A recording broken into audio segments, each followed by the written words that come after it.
In a very entertaining but physical loss to the Orlando Magic, their Magic gave the Pistons a glimpse into what they have to do in the future to take that next step, and also revealed some weaknesses to this presently constructed team that's stopping them from taking that next step as a top-tier team. We'll talk about that today's episode, Locked On Pistons Podcast. Let's go.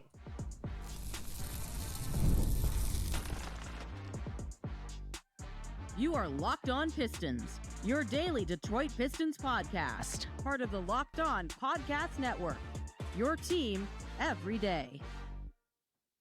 What's the deal? Welcome back to another episode of the Locked On Pistons podcast. Per usual, I'm your host, Kuka Hill. You can find me over on Twitter at Kuka Hill. I want to thank you guys for making Locked On Pistons your first listen of every single day. We're free and available on all your podcast platforms. If you haven't already, head to the YouTube channel at Locked On Pistons.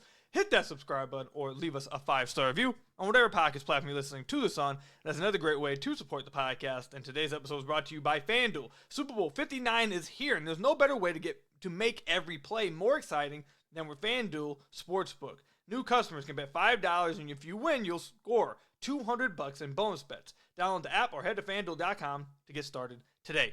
So in today's episode, I want to talk about the loss to the Orlando Magic, what went wrong in this game, and why the Pistons weren't able to get the win in this game. I also want to talk about how the Magic gave the Pistons a glimpse into their future of what they're going to have to do and what's still holding them back. And then also to wrap up the podcast, I want to talk about the aggression you're starting to see pick up from Ausar Thompson, how the Pistons desperately have needed that. But let's start with the game itself against Orlando. So the Detroit Pistons took an L against the Orlando Magic, 113-121.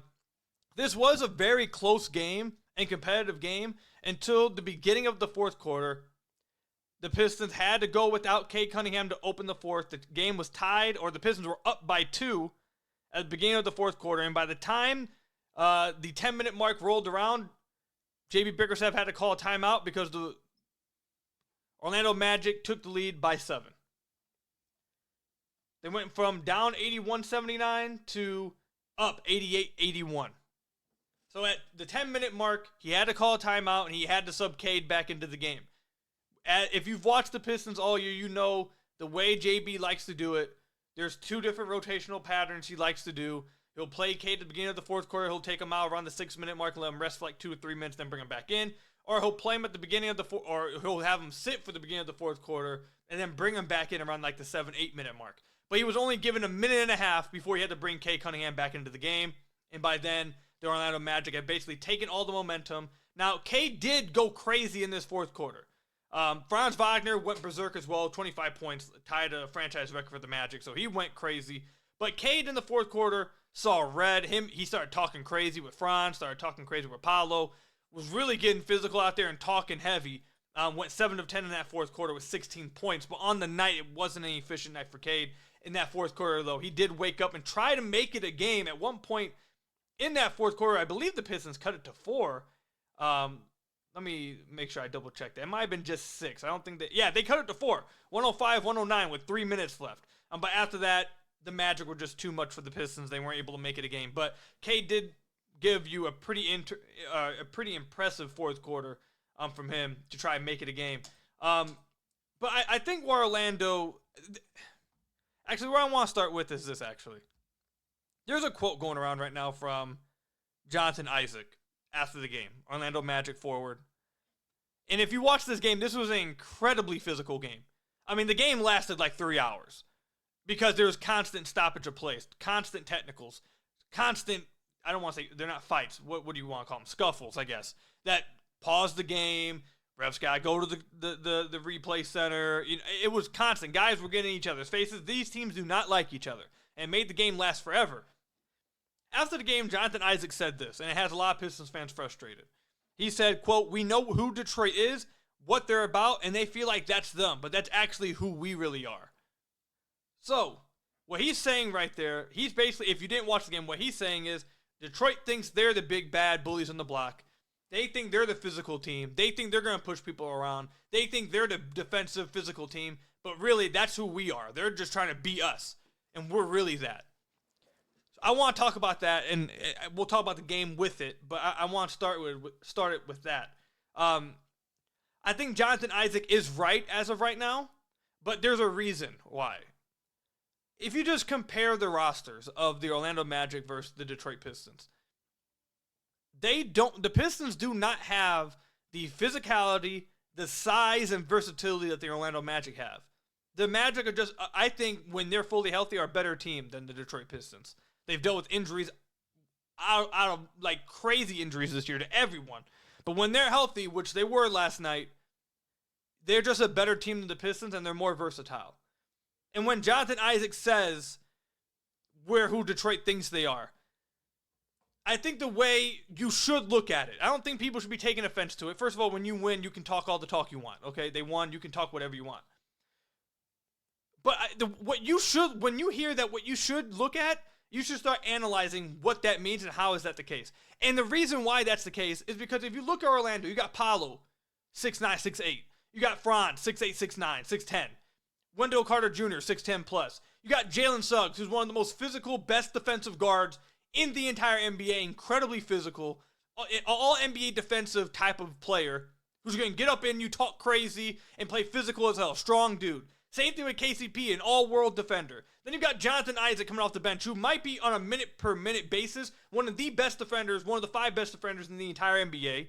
Then you got Anthony Black, another 6'7", 6'6" guy who is a great defender. Then you got Tristan. Like, their team is just built with non-stop size. Like, they employ a lineup. They can employ a lineup when everyone on the floor is 6'6" and above. Like, they realistically have ran lineups with Wendell Carter Jr., Jonathan Isaac, Paolo Banchero, and Franz. That's everyone on the court 6'8" and above. And they're all physical defenders. And they all are all rough. Like, that's just who the Magic are.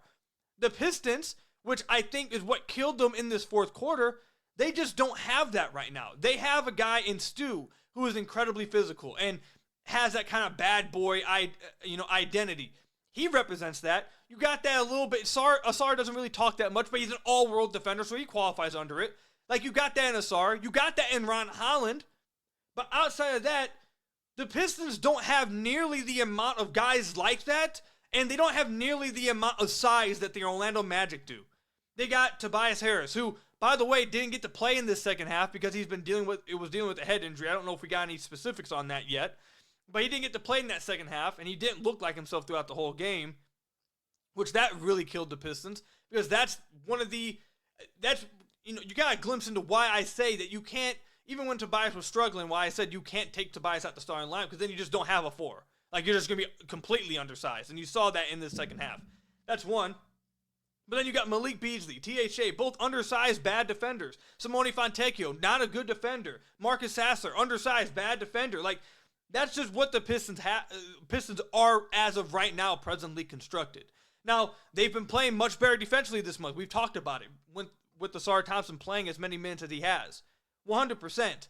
But in this game against Orlando, when Orlando's completely healthy, what Jonathan Isaac said is one, it's true, and two, it just shows that the Pistons have to continue building their team construction-wise moving forward. They need to get more size. They need to get more versatility. They have some of it, and they have a decent future with Ausar and Ron filling up those wings. Like, that's going to be incredibly fun to watch. 2 guys who get after it defensively with size, athleticism. Like, that's the type of thing they need. But as of right now, the Pistons just don't. And I think in that second half, Orlando really just flexed their muscle, and the Pistons were not in a position to flex their muscle back. Like, they just aren't. And that's not an insult to the Pistons. That just is reality of where they are right now compared to a healthy Orlando team. I mean, in that fourth quarter, the real reason, if you watch the game, and I'll probably break this down on my personal YouTube channel at Kuka Hill, which, by the way, I'll be streaming gameplay. If you're interested in watching me play some video games, whatever, I'll be streaming over there as well. But I'll probably put a video out of this as well. In that fourth quarter, what the Orlando Magic did, which really just set them apart and why they were able to take off, and this will segue us into the second segment, was Paolo Banchero and Franz Wagner, both on the floor, the Pistons without Tobias Harris, and trying to give Cade what seemed like the most spacing possible to kind of just go win it on offense.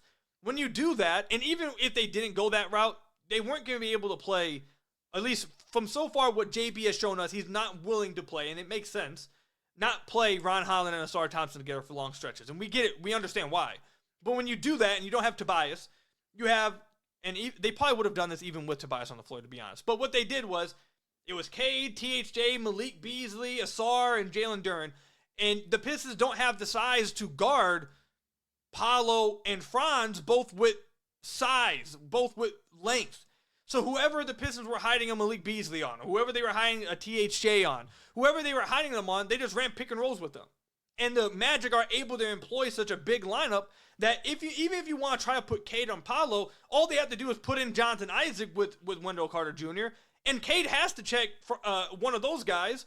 He has to check Jonathan Isaac, or Jonathan Isaac will be guarded by a THJ and Malik Beasley. And then it's just boards for days, and it's unfair. So you got Cade guarding a 4, and now you got THJ and Malik guarding the 3 and 2, and Orlando can just employ a lineup where they just ran pick and roll with Paolo and Franz, and whichever guy the undersized bad defender was on, those guys just went at him. And for the majority of that fourth quarter, it was Franz, and Franz ate them up. He absolutely ate them up. Because the Pistons, while yes, they are much better and it looks like they're going to make the playoffs, you should be happy with their season. And this loss doesn't, it's one loss. You don't need to go crazy. I do think that Orlando, what Jonathan Isaac said after the game, as of right now is true. And it shouldn't be an insult. It should be an understanding of, yeah, he's telling the truth.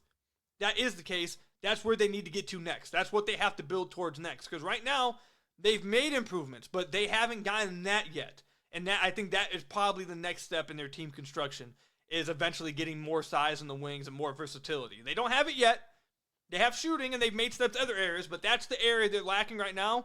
And I think that's probably where Trajan will try to attack next this offseason and moving forward. But, I mean, I don't think you should really be disappointed, or you can be disappointed, but I don't think you should take anything crazy from this game. Is a healthy Orlando team, I just think is better than the Pistons. And they provide a matchup problem because of their size. And the Pistons just don't have it to match up with them. They just don't. So, and that's what happened in this game. Yes, it was a physical game, but I think both sides were extremely physical. Like, the Pistons shot 28 free throws. The Pistons had 25 fouls called. The Magic had 23. Like, it was a very physical game both ways. Just one team has more physical guys and more size, and the Pistons just don't right now.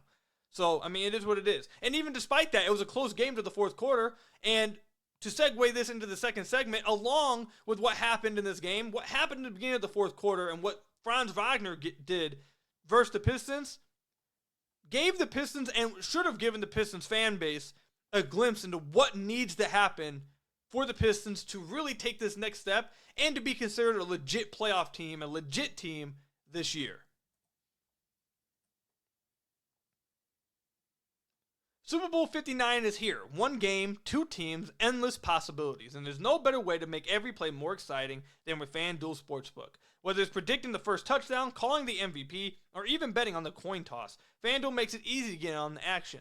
With live betting all game long, you can adjust your bets as the game unfolds and feel the thrill from kickoff to the final whistle. The live betting feature also lets you stay involved no matter what happens on the field, and the app is super easy to navigate. Plus, knowing that you can place a $5 bet and potentially win $200 in bonus bets for the Super Bowl, that's the icing on the cake.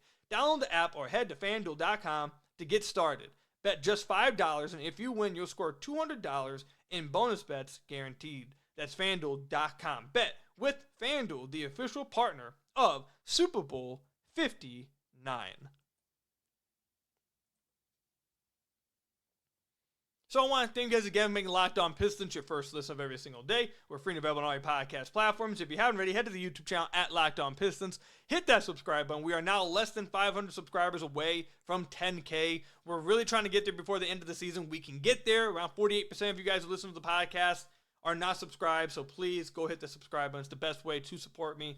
I really would appreciate it. Also, you can leave us a 5-star review or whatever podcast platform you're listening to this on. That's another great way to support the podcast. So, the Orlando Magic, like we talked about, I think when they're healthy, they're just a better team than the Pistons. I don't think that's anything insulting to the Pistons. I don't think anyone should be mad that that's the case. That's fine. That's fair. The Orlando Magic are ahead in their rebuild, or I guess they're not in a rebuild, but like they're ahead in their team building process. And that's fine. Pistons still kept it close, but I just think healthy, they're a better team. But what they also did, besides beat the Pistons, they gave the Pistons a glimpse into what they have to acquire. And it isn't just what we talked about in the first segment, which is size, versatility, two-way defenders, attitude with the physical defenders. They need that, but more importantly, honestly, for the Pistons this year, they showed that the Pistons will not continue to get away with, against good teams, they will not continue to get away with only having Cade Cunningham as the lone ball handler on the team. The Orlando Magic made it very clear to the Detroit Pistons and to Trajan Langdon and to JB Bickerstaff and to their fan base that as long as Cade Cunningham is the only ball handler, the only shot creator, you are not going to consistently be able to beat these high top-end teams. You may be able to continue to beat the 500 teams and below, and that's fine. Again, for where the Pistons were last year, that's completely fine. They're going to make the playoffs doing that. Doesn't mean that's a bad thing. But if you want to be regarded as a legit top-end playoff team with respect like that, you are not going to continue to get away with having Cade as the only legit shot creator, as the only legit ball handler. At the beginning of this fourth quarter, like we just talked about, the Pistons were outscored so quickly in a matter of a minute and 30 seconds that JB had to bring in Cade right back because their offense could not get anything going. And I'm going to tell you guys this again, and I'm not joking. Usually when I ask you guys to do this, a lot of you guys do. You guys hit me up, and I love it. But when you watch these games from the Pistons, as long as they don't have another ball handler, when Cade goes out the game, I want you to count how many times the ball handler gets 2 feet into the paint. I want you to count how many times it happens. Because it doesn't. It just does not happen when Cade's not on the floor. When Cade is not on the floor, all their offense resorts to is a bunch of DHOs around the perimeter. And because they don't have any guy that can beat their dude off the dribble, that can get to the basket, that can create advantages and force defenses to react, defenses just switch across the board. They can't get anything going. And it just ends up in force 3 after force 3 after force 3 after force 3. Step back this, step back that. They don't get any clean looks at all. They don't get clean looks. And it's because they don't have anyone else that can create advantages for themselves or for other people. It just doesn't happen. And the Orlando Magic showed that when you go against good teams, they will take advantage of that. And that will be even just a minute and a half, that will be what loses you a game. We will take advantage of that minute and a half, 2 minutes, to a point where everything swings our way and you will lose the game. I mean, that was the story of the game. It was. That beginning of the fourth quarter was the story of the game. In every game, that is the story of the game. I mean, listen to this. The Pistons outscored the Orlando Magic 30-18 in the first quarter. The game was a 1-point game at halftime. They outscored them 28-25 in the third quarter. And then in the fourth quarter, they got outscored by 10, and they got outscored by 10 the first minute and a half of the fourth quarter.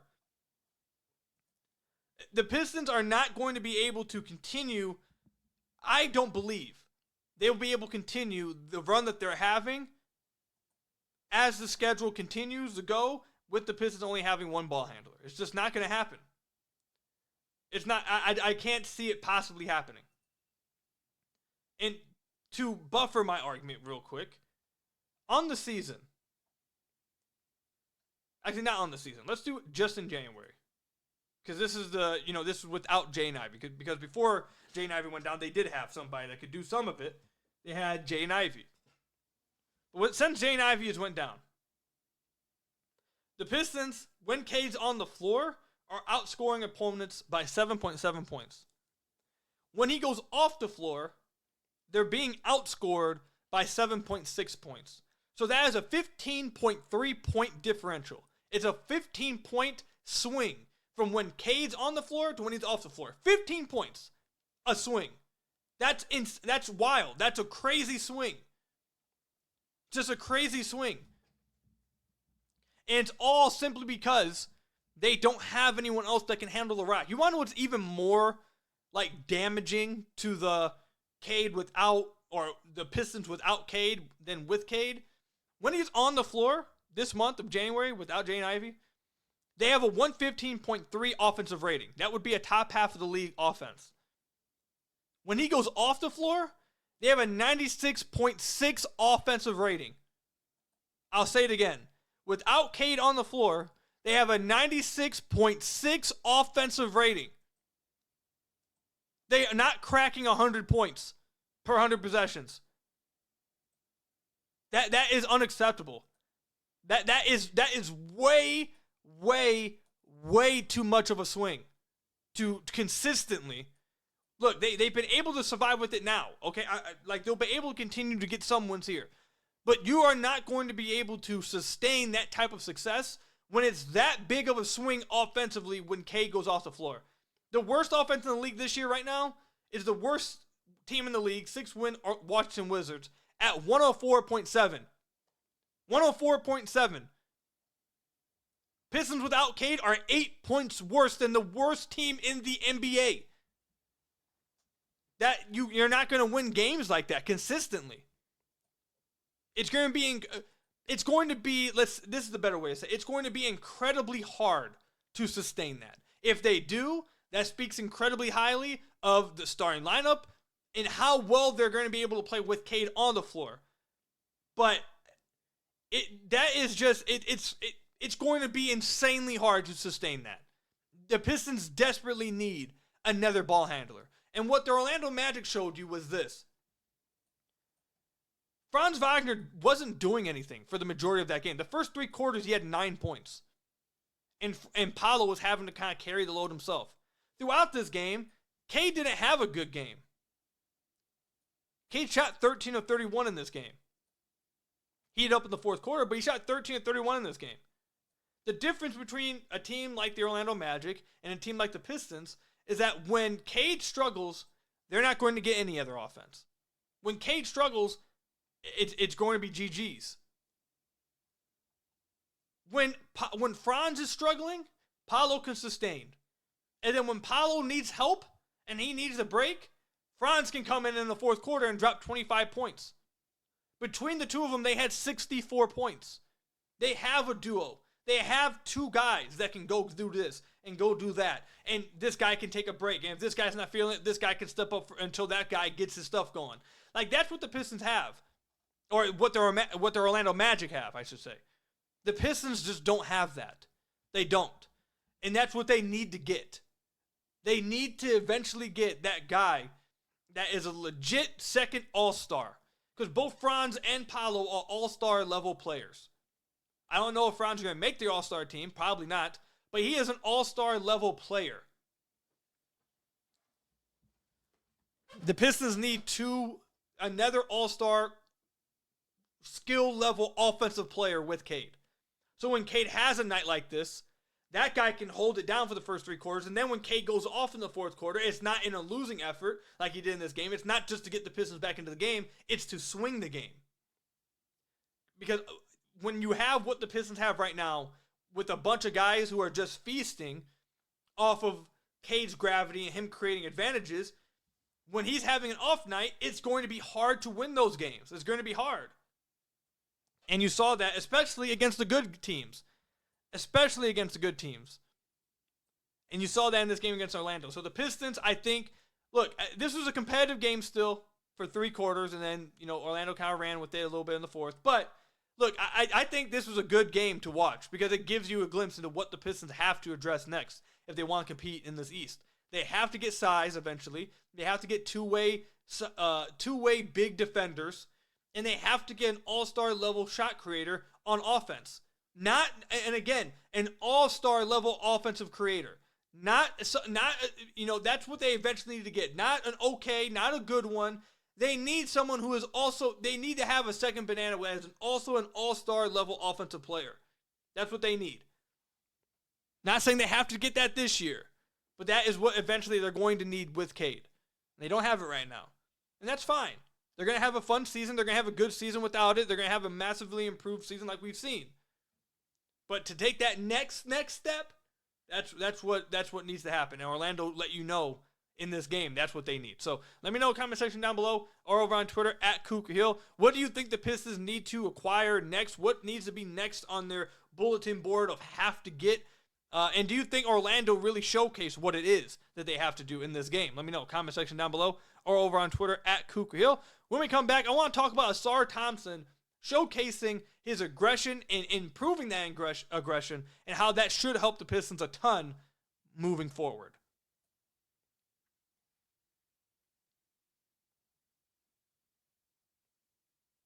So I want to thank you guys again for making Locked On Pistons your first listen of every single day. We're free and available on all your podcast platforms. If you haven't already, head to the YouTube channel at Locked On Pistons. Hit that subscribe button or leave us a 5-star review on whatever podcast platform you're listening to this on. That's another great way to support the podcast.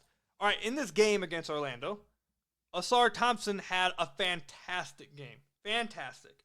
And in the first quarter, the first 8 minutes of the game, he was the most impactful player on the floor and was absolutely amazing to start this game off. He ended the game with 16 points on 6 of 8 shooting. Got to the free throw line 4 times, hit all 4. 5 rebounds, an assist, 4 steals, and a block. Was a +3 in this game. And he played 29 minutes, which he spoke about after the game. Spoke about how he's happy that he's finally getting closer to 30 minutes. He can't wait for these 30 minutes to be lifted, and however many minutes that they want from him, he's willing to go out there and play. He's feeling good condition-wise, and he's happy that he's finally starting to get to the point where he's not going to have a restriction. So it seems like we're getting closer and closer to seeing Ausar play more than 30 minutes, which I think will help the Pistons big time. But what you saw in this game from Ausar, and I think what you saw in the last few games from Ausar Thompson, is you're starting to see him get more aggressive as a driver and as a scorer. And the Pistons desperately need that. They desperately need that from him. If you watch his brother Amen, which I know people like to draw comparisons. Everyone knows who listens to the podcast, they know that I was so incredibly high on Amen and Ausar coming out of the draft. I had Amen, I believe, as the third best prospect in that class, right behind Scoot. And obviously Scoot has been, I don't know what happened with Scoot, man. Even though it does look like he's been playing better over the last few weeks, but Scoot, he's just been massively disappointing. I'm shocked about that one. But I had Amen very highly ranked. I had Ausar very highly ranked. I wanted Ausar to be the 5th pick for the Pistons. Like, I loved the Twins. The difference, though, and why Amen was just a different level prospect than Ausar coming out the draft, and why you're seeing Amen have more success with the Rockets right now, opportunity and minutes, yes, that plays a part, but Amen is just a next level more aggressive scorer than Ausar. Amen is going to go up with shots that Ausar is not going to go up with. Amen's going to force drives, get to the rim, and go up with shots and try to draw fouls that Ausar is not going to try to do. Or is not going to try to do as much. That's the better way to put it. He's going to do it at times, but he's not as aggressive as Amen. Amen has a much more of a scorer mentality and a aggressive driver, a slasher kind of mentality. Whereas Ausar, as we talked about at the beginning of this season, and when he first started coming back in last month, remember, I'd come on the podcast and be like, Ausar would get to 2 feet in the paint, jump stop, and just look to pass instead of just going up and trying to score. You can jump out the building. Just try to dunk on everybody. You'll draw fouls. That's what Amen does. So that was the difference, and that was kind of some of the differences between Amen and Ausar coming out the draft as well. That's why Amen was higher than Ausar. But over the last few games, you're starting to see Ausar be a lot more aggressive as a driver and as a scorer. It started with that game in Houston against his brother. You started to see him get a lot more aggressive on drives. He took 12 shots in that game. Then against Atlanta, you started to see him get even more aggressive on drives. 7 of 9 in that game, had 16 points. Then in this game against Orlando, was just going straight to the basket at will, constantly. Got 8 shots, made 6 of them, and then got 4 more free throws. So that really is 10 shot attempts that if you look at the, obviously because those free throw attempts came on shot attempts. So it really was 10 shots he got up around the rim. He's being much more aggressive as a scorer, and the Pistons need that out of him. And Ausar needs to do that for the best of his future, for his future and his ceiling and reaching that ceiling. That's what's holding him back from really taking that next step. If you guys listen to the podcast pre-draft of his draft, remember that I came on the podcast and I say one of the things that is a weakness of Ausar is his footwork on the way to the basket on drives and his aggressiveness once he gets to the rim. That's where he has to improve on. Those were stuff that he had to work on pre-draft. If he can continue to be more aggressive and continue to take these shots at the rim and look to score like that, he's too athletic. He has too good of a touch. He has too good length. He has a really good wingspan. Obviously, everyone knows how twitchy of an athlete he is. There is no reason why he shouldn't be getting at least 8 to 10 shots at the rim. There's no reason that he shouldn't be consistently trying to score at the basket. No one can stop him once he gets there. He's too athletic. And you saw it in the game against Orlando. Even with all that size, they can't stop him getting there. Against Atlanta, against Houston. No one's going to be able to stop Ausar. And this is without a jump shot too, which is what's so crazy about how athletic him and his brother are.